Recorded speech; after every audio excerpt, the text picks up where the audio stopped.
So when you see a stimulus, how do you find the conclusion?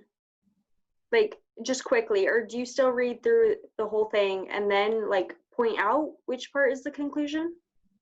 That's a good question. So there are cases where they use particular indicator words like thus, therefore, hence. Other times they don't. And so that requires a little bit more work for you to see how do these two different sentences relate to each other? Which one is supporting the other one? You may have no indicators at all, or you may have only an evidence indicator and no conclusion indicator, in which case you could see, okay, well, if one part's the evidence, the other part is probably the conclusion, if there were only two parts. So that's how you could go about it. If you see the indicators in the moment, that makes it smoother.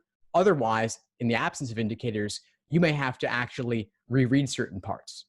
But again, you're always reading for why did they say this? What point are they trying to communicate?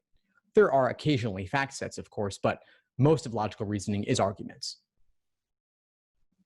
So this is what reading actively comes down to. You talked about making predictions, and reading actively can help you make predictions. You don't always have to make them, of course, and sometimes the correct answer isn't what your prediction was, but part of reading actively means you're anticipating certain things. You're having an idea of where they might go.